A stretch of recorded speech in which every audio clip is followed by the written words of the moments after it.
사무엘상 16장 6절에서 13절까지 있는 말씀, 성경을 세수수는 성경을 가슴 높이로 들고 허리를 꼿꼿하게 세워서 한 절씩 교독해서 봉독하겠습니다. 그들이 오매 사무엘이 엘리압을 보고 마음에 이르기를 여호와의 기름 부으실 자가 과연 주님 앞에 있도다 하였더니 여호와께서 사무엘에게 이르시되 그의 영모와 키를 보지 말라. 내가 이미 그를 보였노라. 내가 보는 것은 사람과 같지 아니하니 사람은 외모를 보거니와 나 여호와는 중심을 보느니라 하시더라. 이새가 아미나답을 불러 사무엘 앞에 지나가게 하매 사무엘이 이르되 이도 여호와께서 택하지 아니하셨느니라 하니 이새가 산마로 지나게 하매 사무엘이 이르되 이도 여호와께서 택하지 아니하셨느니라 하니라. 이새가 그의 아들 일곱을 다 사무엘 앞으로 지나가게 하나 사무엘이 이새에게 이르되 여호와께서 이들을 택하지 아니하셨느니라 하고 또 사무엘이 이새에게 이르되 내 아들들이 다 여기 있느냐. 이새가 이르되 아직 막내가 남았는데 그는 양을 지키나이다. 사무엘이 이새에게 이르되 사람을 보내어 그를 데려오라. 그가 여기 오기까지는 우리가 식사 자리에 앉지 아니하겠노라. 이에 사람을 보내어 그를 데려오매 그의 빛이 붉고 눈이 빼어나고 얼굴이 아름답더라. 여호와께서 이르시되 이가 그니 일어나 기름을 부으라 하시는지라. 사무엘이 기름 불병을 가져다가 그의 형제 중에서 그에게 부었더니 이날 이후로 다윗이 여호와의 영에게 크게 감동되니라. 사무엘이 떠나서 라마로 가니라. 아멘. 하나님의 뜻이 무엇인지를 알고 그 뜻에 순종해야 한다는 것을 우리가 깨닫고 있음에도 불구하고 그 뜻에 따라서 살기가 만만치 않고 마음속에 두려움이 일어날 때가 있습니다. 오늘 사무엘이 지금 처한 상황이 이와 같죠. 사무엘은 깊은 슬픔에 잠겨 있었어요. 왜냐하면 그가 처음으로 백성들의 요구에 따라서 왕으로 임명했던 사울이 하나님의 공식적으로 하나님이 버리셨다는 선언을 사울왕 앞에서 하고 온 때였어요. 그러니 그 마음이 굉장히 슬픔에 잠겨 있었던 거예요. 그러자 하나님께서 그에게 나타나서 네가 그를 위해서 언제까지 슬퍼하겠느냐라고 이렇게 되물으세요. 그런 다음에 사무엘에게 새로운 사명을 주시는데 그것은 베들레헴 사람 이새에게 가서 그의 아들 중에 한 왕에게 기름을 부으라고 하는 명령이었습니다.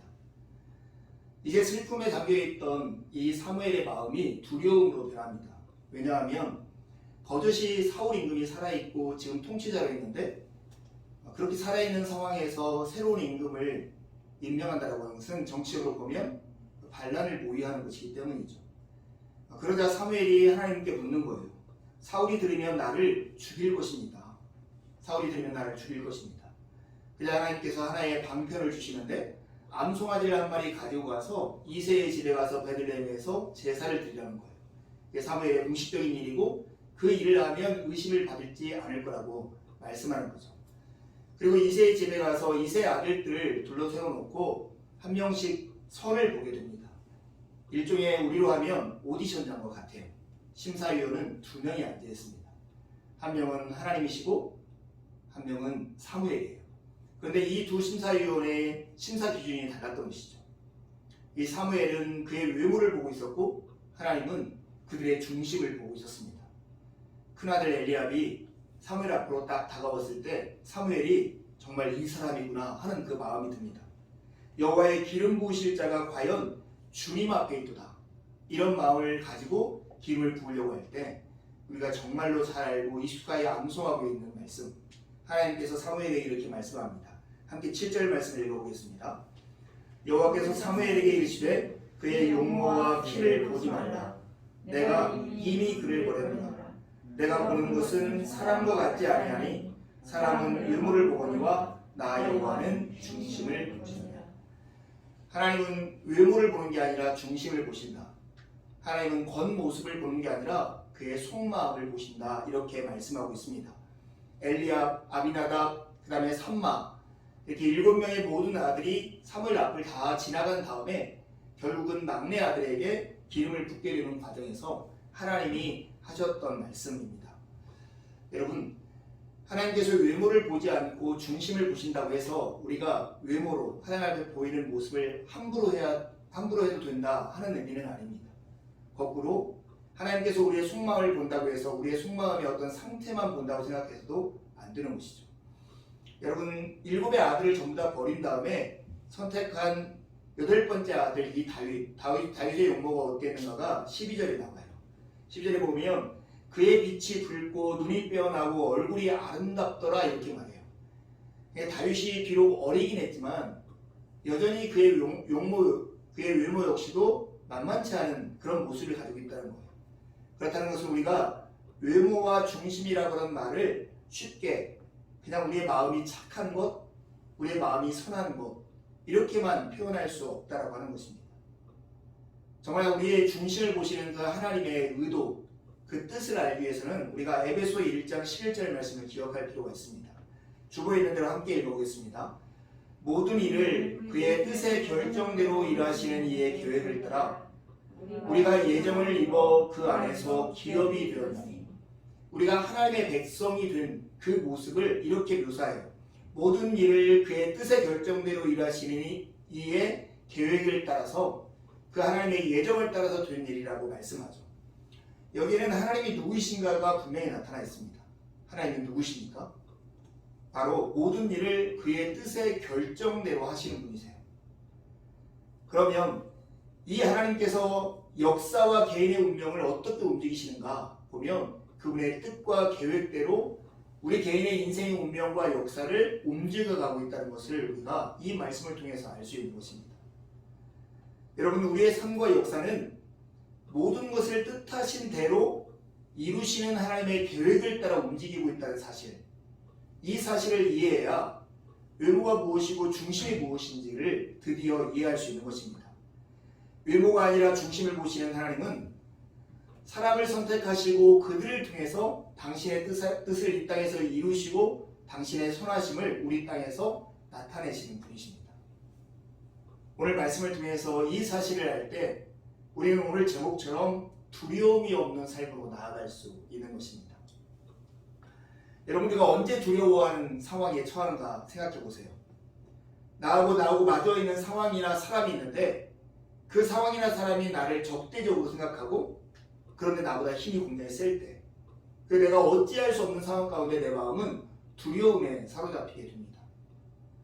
이러한 두려움에 사로잡히고 있는 우리에게 오늘 이 말씀을 통해서 주는 위로가 있다면 우리를 둘러싼 환경이나 우리를 대적하는 그 누구보다도 우리와 함께 계시는 하나님이 더 능하시고 선하시며 그분은 우리를 통해서 당신의 그 능력과 선하심을 나타내기를 원한다는 거예요. 오늘 본문을 둘러싸가지고 보다라고 하는 단어가 34번이나 사용돼요. 그 말이 우리에게 주는 힌트는 정말로 이 역사의 가운데 존재하시며 이 역사와 인생의 운명을 움직이시는 하나님을 볼 때만 우리는 두려움이 없는 삶을 살 수 있다고 하는 말씀입니다. 러시아 우화 중에 골방귀의 콧방귀라고 하는 우화가 있어요. 고양이가 너무 무서워서 골방에 숨어 사는 쥐가 있었어요. 그 쥐의 이름이 골방귀인 거예요. 친구들이 가끔 전해주는 그 소식만 듣고 그냥 겨우겨우 인생을 살고 있는 이 골방귀에게 오늘 친한 친구가 와서 정말 복된 소식을 전해준 거예요.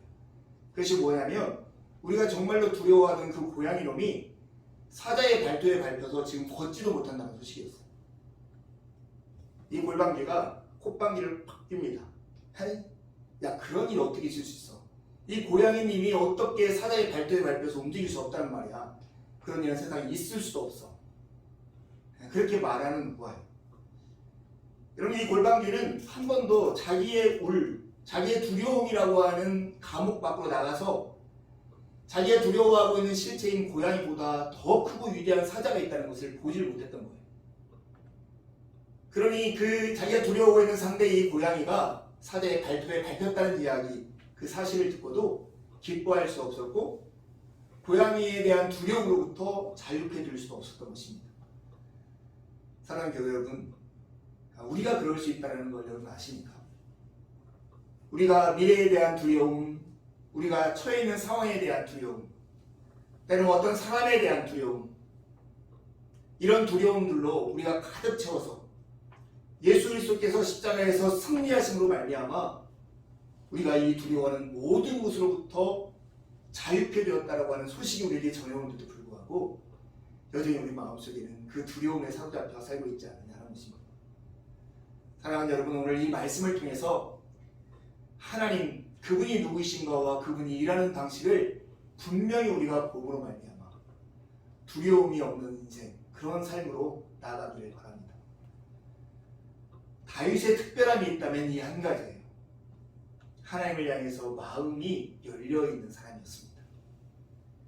하나님을 향해서 마음이 열려있는 사람, 그가 다윗이었고 그 다윗의 특별함이 여기 나타나 있어요. 여러분이 어떤 회사의 인사 담당자에서 어떤 직원을 뽑는다고 생각해 보세요.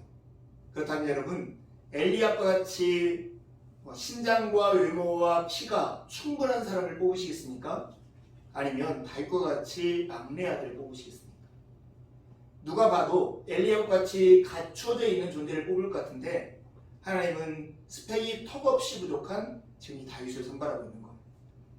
다윗은 제일 처음에 이름도 안 나타나요. 엘리압, 아비나답, 삼마같이 이름이 나타난 형제와 달리 다윗은 뭐라고 칭해지냐면 막내라고 칭해져요. 막내라고 하는 단어 카타는 작은 자라는 뜻이에요. 어쩌면 이 성경을 기록한 사람이 사울왕과 대비하기 위해서 이 이름을 썼을, 이런 표현을 썼을지 몰라요. 사울이라는 뜻은 큰 자, 위대한 자라는 뜻이에요. 너희들이 그렇게 위대하고 큰 사람이 왕이 되면 너희들이 적그로부터 자유롭고 해방될 것이고 너희들은 넉넉하게 살 것이라고 말했는데 지금 너희들의 삶이 어떠하냐? 살펴보라는 하나님의 말씀과 같은 것이죠.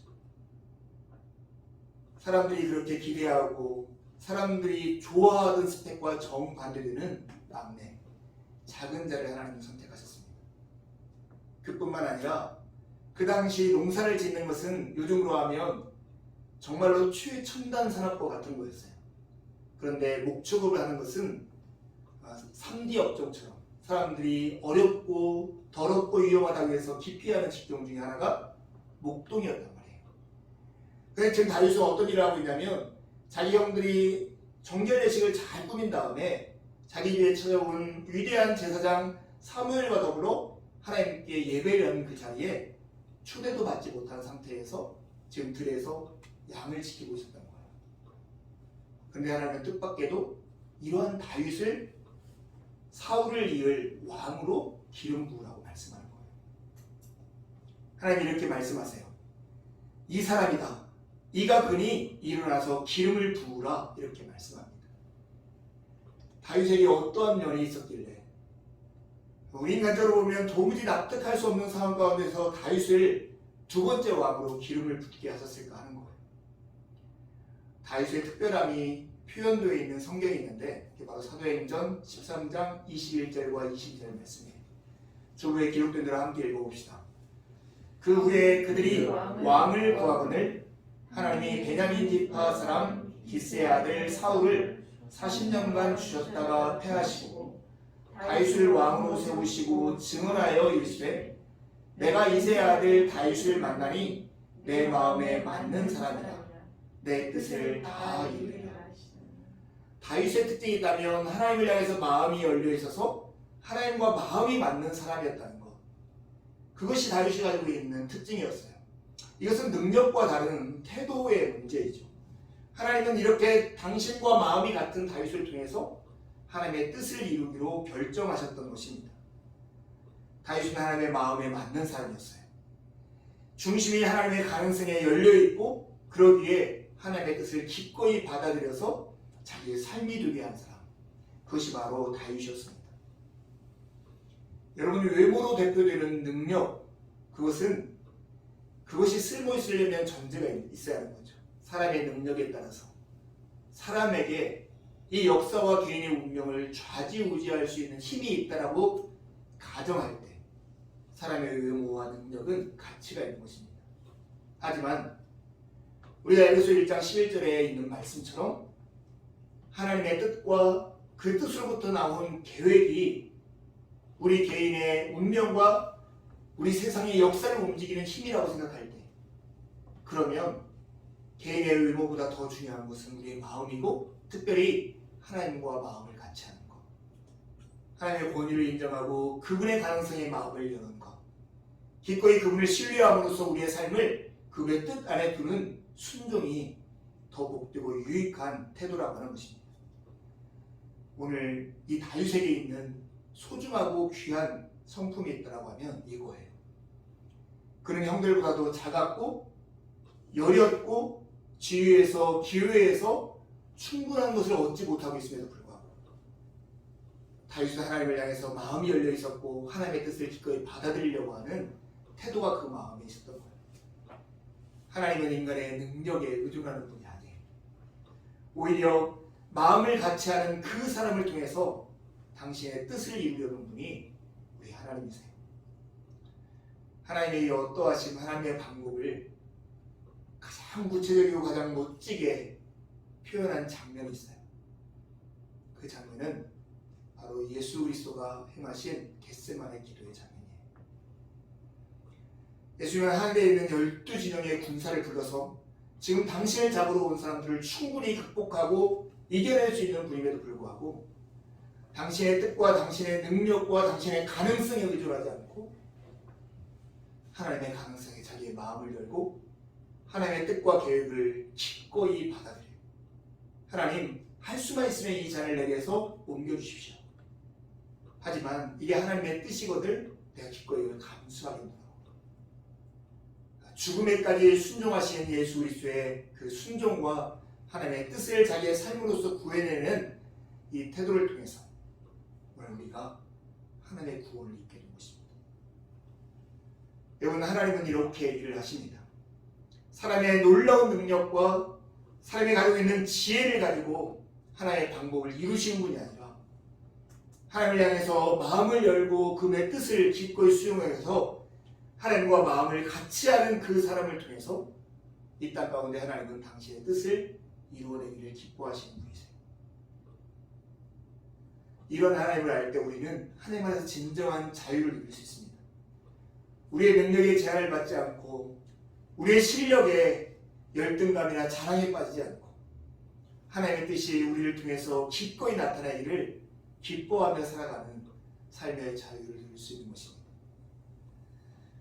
하나님은 외모로 드러나는 인간의 가능성을 보지 않고 주님의 뜻과 계획에 대한 우리의 마음이 어떠한가를 살피시는 분이십니다.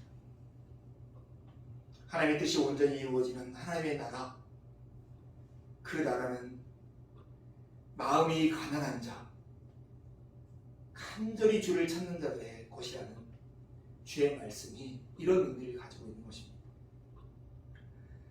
사랑하는 여러분, 우리 앞에는 두 가지 인생의 삶의 방식이 놓여져 있습니다. 하나는 세상의 방식이고 다른 하나는 주님의 방식이에요. 세상의 방식은 자신의 부족을 채우려고 욕망에 따라 살아가는 삶이라면 주님의 방식, 하나님의 방식은 하나님의 뜻을 이루려고 우리의 삶을 믿음으로 살아가는 사람, 그런 게 주님의 방식으로 살아가는 삶입니다. 세상을 움직이는 힘이 인간에게 있다면 진짜 문제가 되는 것은 인간의 부족일 거예요. 그리고 답은 인간의 실력, 능력에서 찾게 될 거예요. 그런 사람은 결국 무엇인가 자기가 욕망이 추동하는 대로 삶을 살아갈 수밖에 없습니다. 사랑하는 여러분, 그러나 정말 주님의 방식으로 살아가는 사람, 세상을 움직이는 힘이 인간에게 있지 않고 하나님의 뜻과 그분의 계획이 있고, 그렇다면 문제는 우리의 마음이고 해답은 우리의 믿음과 순종이라고 얘기할 때 우리는 하나님의 뜻이 우리의 삶 가운데, 우리가 살아가는 삶 가운데 이루어지기를 위해서 믿음으로 살아가게 되는 것입니다. 많은 사람들이 예수 그리스도를 믿지 못하는 이유, 예수님을 믿었다가도 실망하며 주님을 떠나는 이유가 무엇이냐? 한마디로 하면 하나님이 그들이 욕망하는 것을 주시지 않기 때문에 그래요. 부모와 자녀의 갈등이 어디에서 비롯되는가 잘 생각해 보세요. 부모는 자녀들이 원하는 것을 다 주지를 않아요. 자녀가 다 원한다고 주지 않는, 사랑하면서도 불구하고 자녀가 욕망하는 것을 주지 않는 것은 세상에 부모밖에 없어요. 왜냐하면 자녀를 위하기 때문에. 원하는 대로 다 주면 자녀의 삶이 허비해버리고 오히려 자녀의 삶이 망쳐버리고 자녀의 삶이 후퇴해버리기 때문에 사랑에도 불구하고 자녀가 원하는 것을 다 주지 않는 것이 부모예요. 하늘 아버지 또한 그러세요. 오늘 우리가 하나님 앞에서 믿음 생활하다가 힘겨워지고 어려워지는 많은 경우가 여기에 달려 있습니다. 하나님 우리가 구하는 것을 다 주지 않아요. 원하는 때 주지 않으세요. 또한 우리에게 지체하거나 또한 우리에게 다른 것을 주실 때가 있어요. 왜냐하면 우리의 삶을 하나님이 계획하신 가장 복된 자리, 예수 그리스도를 닮은 그 모습대로 우리의 삶을 지어가는 것이 하나님의 목표이기 때문입니다. 그러기에 하나님은 우리를 오히려 광야 가운데 내밀기도 하시고 광야 가운데 굶주리기도 하시고 때로는 질병 가운데 두기도 하고 질병 가운데 왜 나를 이런 곳에 두었냐고 탄식하게도 만드시는 분이 우리 아버지이신 것입니다. 왜냐하면 하나님은 우리를 예수 그리스도의 장성한 분량에까지 이르게 하는 것이 당신의 목표이기 때문입니다. 사랑하는 여러분, 정말 잘 사는 사람, 특히 믿음 안에서 잘 사는 사람은 많은 것을 소유한 사람이 아닙니다. 진짜 잘 사는 사람은 주님의 능력과 주님의 선하심과 주님의 경건과 주님의 지혜가 나의 믿음을 통해서 내 삶과 연결된 사람이 정말 잘 사는 사람이에요. 여러분 잘 살고 있습니까? 이 질문에 우리가 응답하며 대답하며 주님, 제가 정말 이 말씀대로 살아가는 정말 잘 사는 삶을 살고 싶습니다. 이렇게 고백하는 여러분이 되길 간절히 바랍니다. 삶은 맷돌질을 하는 것과 비슷해요. 요즘은 참 맷돌이 없는데 저 어렸을 때만 해도 시골집에 가면 맷돌이 어느 집에나 있었고 거기다가 콩이나 이런 걸 넣고 맷돌을 갈면 이렇게 단단했던 콩도 몽글게 가루가 되어 나오는 것들을 경험했습니다. 김장할 때 고추를 갈 때도 그렇게 갈았고 여러 가지를 그렇게 갈았었어요. 하나님과 우리의 뜻이 하나로 만나는 것을 이 맷돌질에 비유하면 좋겠다 싶었어요. 하나님의 뜻과 계획이 맷돌의 아랫돌이라면 우리의 뜻과 계획은 맷돌의 윗돌과 같아요. 하나님의 뜻과 하나님의 계획이라는 아랫돌 위에 우리의 뜻과 우리의 계획이라는 윗돌을 딱 얹고 맷돌 손잡이 이 어휘를 잡고 이렇게 돌리는 거예요. 이렇게 돌리면 우리의 삶에서 일어나는 여러 가지 재료들이 들어가면 들어갈수록 이것이 몽글게 갈아서 모든 사람을 기쁘게 하고 즐거워하며 쓸모있는 것으로 변화되어서 나오는 것이죠. 정말 그래요. 우리의 삶에 일어나는 일들을 우리가 통제하거나 변경하거나 바꿀 수는 없어요.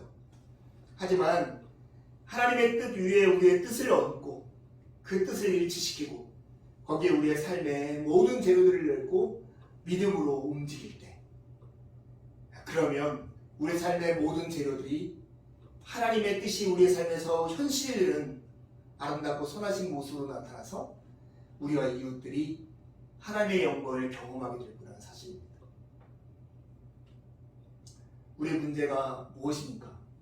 하나님의 뜻과 우리의 뜻이 포개되어 있음에도 이것이 우리의 삶에 변화를 시키지 못한 이유는 믿음을 가지고 우리가 우리의 삶을 움직이지 못하기 때문입니다.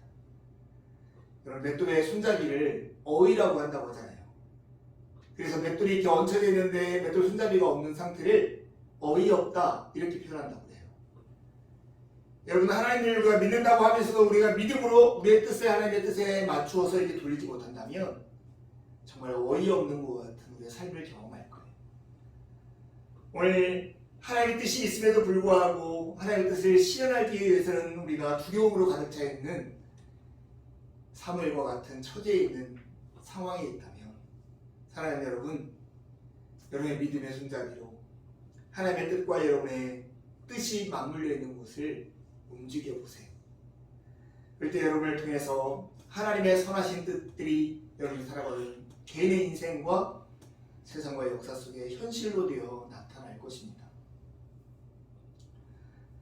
여러분, 이런 모습을 정말 잘 보여준 한 인물이 있다면 요한복음 6장 우리가 수요 예배 때 공부하고 있는 오병이어 사건의 한 어린아이입니다. 여러분, 하나님의 뜻과 하나님의 의지는 분명했어요. 예수 그리스도는 정말로 이 5,000명이나 되는 많은 사람의 수를 먹이시기로 결정하셨어요. 그게 하나님의 뜻이었어요. 근데 거기에 있는 많은 사람들, 예수님의 제자 빌립이나 안드레조차도 하나님의 뜻과 예수님의 뜻과 자신의 뜻을 이렇게 함께 하지 못했어요. 그래서 예수님이 이 사람들에게 떡을 조금씩이라도 먹이려면 200데나리온이 필요해요. 우리가 어디서 구해서 이것들을 하겠습니까? 한 어린아이가 보리떡 5개와 물고기 2마리를 안드레 손에 편에 예수님께 들려왔을 때도 예수님 여기에 오병이어가 있는데 이것 가지고 뭐 하겠어요? 이렇게 예수님한테 말하고 있을 때 그 많은 사람들 중에 유일하게 다르게 반응한 한 아이, 성경에 이름도 나타나지 아니하고 5,000명이라는 숫자를 셀 때 그 숫자에 들어가지도 않는, 만약에 거기가 영화를 촬영하는 촬영장이었다면 군중 엑스트라 5,001번 정도 되는 한 어린아이의 행동, 그냥 자기에게 있는 부모가 사준 도시락인지 모르고 자기가 거기서 판매가 남은 빵과 물고기였는지 알지 못하지만 그것을 안드레 편에 주님의 손에 올려드림으로 예수 그리스도의 뜻과 계획 위에 이 오병이어의 어린 소년의 뜻과 계획이 얹혀지자 이것이 5,000명을 먹이고 12광주에 남는 위대한 일을 이루고야 말았다는 것입니다. 사랑하는 여러분, 이 작은 사건에서 이 이름 없는 아이를 영시하려고 하는 의도가 아닙니다. 이름도 나타나지 아니하고 사람의 숫자로 세워지지도 않는 이 어린아이의 작은, 정말 하나님의 뜻에 자기의 뜻을 포개는 이 믿음의 행동이 하나님의 크신 능력과 선하심 때문에 어떠한 일을 만들어냈는가를 바라보시길 바랍니다. 이 사건을 통해서 우리는 두 가지를 기억해야 돼요. 하나는 하나님의 능력과 하나님의 선하심의 크기가 얼마나 큰가를 우리가 기억해야 합니다. 이 어린아이의 작은 믿음을 가지고 산을 옮기고 많은 그 위대한 일을 이루신 것은 하나님의 능력이 있었던 것입니다. 다른 하나 기억할 것은 이거예요. 엑스트라 5,001번, 군중 5,001번과 같은 이 작은 아이의 믿음의 삶이 만들어준 놀라운 영광을 봐야 한다는 거예요. 그걸 통해서 우리가 지금 살아가는 삶의 현실들, 매일 집에서 밥을 짓고 살 수도 있고, 어떤 사람은 직장에서 매일 반복되는 일을 할 수 있고, 어떤 사람은 입시를 위해서, 어떤 사람은 취업을 위해서 준비할 수 있고, 매일 반복되는 일 속에서 내 삶의 의미가 무엇일까 생각하고 있는 우리가 있다면 여러분 잘 생각하세요. 물고기 5개와 물고기 2마리와 보리떡 5개를 주님의 손에 올려드린 어린아이의 정말로 조그마한 행동도 믿음으로 주님 앞에 놓여질 때 위대한 일이 된 것처럼, 여러분의 매일 반복되는 일상의 삶이 하나님의 뜻에 여러분의 뜻을 포기해서 믿음으로 하나님의 가능성의 마음을 열고 그것을 기대하며 나아갈 때 하나님 여러분의 삶을 통해서 위대한 일들을 이루어내실 거라는 사실입니다. 믿으십니까? 이 믿음을 가지고 여러분 살 때 우리는 두려움으로부터 자유롭게 됩니다.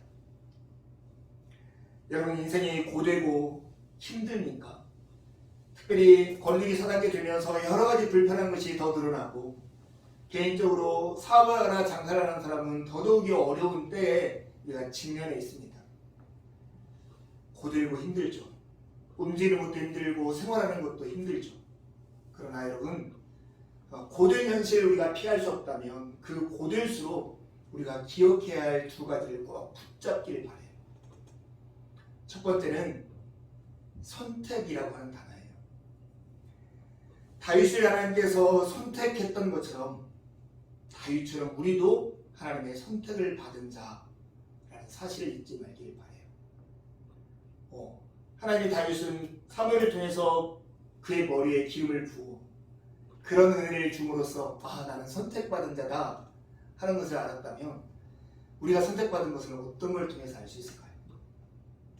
내가 하나님의 선택을 받은 자라는 걸 여러분은 어떻게 아십니까? 그것은 우리가 예수 그리스도를 주로 고백하고 있다는 사실을 통해서 알 수 있는 것입니다. 성령의 기름 부으심이 있을 때만 우리는 예수 그리스도를 주로 고백할 수 있기 때문이고, 우리가 예수 그리스도를 우리의 주님으로 고백하고 있다는 사실은 성령께서 우리를 당신의 백성으로 삼으셨다는 것이고, 그 일은 하나님의 뜻과 계획에 따라서 우리에게 주어졌다는 사실입니다. 그렇다고 보면 오늘 우리가 이 본문을 통해서 확인하고 사무엘상 전체를 통해서 계속 읽게 되는 이 다윗의 인생은 우리의 삶의 모델이 아니라 일종의 이정표와 표지판 같다는 거예요. 하나님이 다윗에게 하시는 그 모양대로 하나님은 우리를 향해서, 당신이 선택하신 우리를 향해서도 동일하게 일하실 거예요. 여러분, 다윗은 이렇게 기름을 부음을 받았지만 몇 년이 지나서야 골리앗을 이기는 그 싸움을 통해서 영웅이 돼요. 그가 왕의 사위가 되었지만 10년이나 마치 사냥꾼에게 쫓겨지는 짐승처럼 자기의 장인인 사울에게 쫓겨다니는 망명 생활을 하게 됩니다. 그런 다음에야 그는 이스라엘의 왕이 돼요. 하나님은 광야의 어려운 그런 시간들을 통해서 다윗을 그렇게 하나님의 마음에 합한 왕으로 빚어내신 거예요. 여러분, 하나님이 우리를 선택하시고 우리를 하나님의 마음에 합한 사람으로 지어가고 빚어내고 있다는 사실을 기억하길 바랍니다. 우리의 환난이나 우리의 곤경이나 우리의 어려움과 우리의 고된 삶이 하나님이 우리를 사랑하느냐 사랑하지 않느냐에 판명하는 기준이 아니에요. 우리가 예수 그리스도를 고백하고 있다는 이 사실이 하나님이 우리를 사랑하고 있다는 증거예요. 우리에게 일어나는 우리의 뜻하지 않는 현실들은 하나님께서 우리를 어떻게 빚어가고 있는가의 내용이고 과정인 것입니다. 환난을 닥칠 것은 기쁘게 여기라. 인내를 통해 하나님이 여러분의 인격을 성숙하게 만들 것이기 때문입니다.